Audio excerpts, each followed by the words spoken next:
Ah, Le Mans.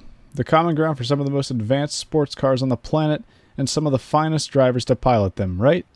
Well, not always. This is the story about how a couple boys from out west took their V8 powered stock cars to rural France. This is the story about when NASCAR raced at Le Mans.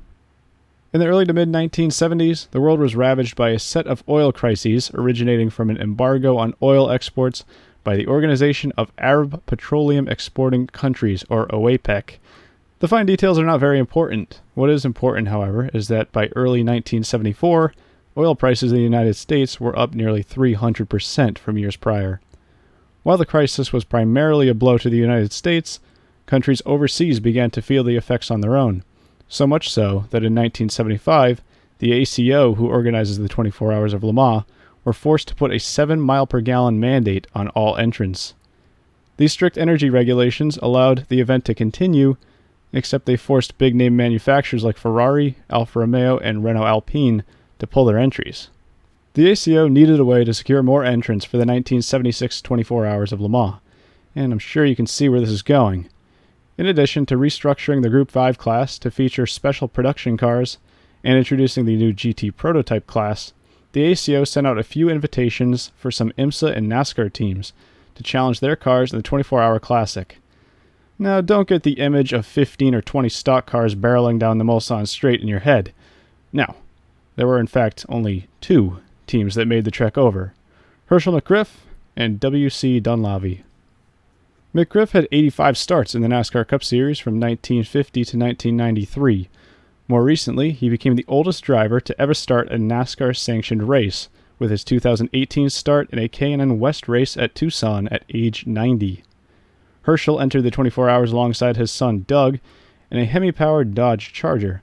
Hershel had contemplated running his Chevrolet Chevelle, but ultimately decided that the Charger would be a little bit more slippery for the French circuit. So they added some side mirrors, wipers, headlights, and taillights, and hit the track. Donlavey, on the other hand, brought over Cup driver Dick Brooks and former Grand National driver Dick Hutcherson to race with French driver Marcel Mignot.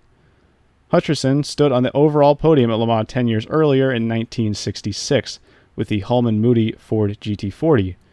In the 1976 running, Donlavey's team contested a 7-liter Ford Torino. Unfortunately, not much can be said about the stock cars showing at Sarthe. McGriff's entry only completed 2 laps before retiring in the second hour from an oil leak following a blown engine. Donlavey's Torino actually held up quite well and unsurprisingly was one of the fastest cars on the Mulsanne straightaway. Despite this, the car finally gave up in the 11th hour due to a gearbox failure. They were still able to complete 104 laps, however, and beat out fellow competitors driving Porsche 911s, Lolas, and Corvettes. 1976 would unfortunately be it for that breed of cars at Le Mans.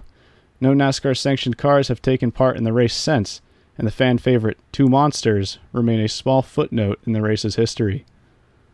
That'll cover it for this one. If you've enjoyed, go ahead and click that like button and consider subscribing if you're into this kind of thing. I may not have the time to accommodate frequent uploads, but I definitely have a few more stories like this for the future. This year's 24 Hours of Le Mans is in less than 2 days at the time of this upload, and you can check out the entire race on Motor Trend if you're in the United States. Until next time, take care, and I hope to see you in the next video.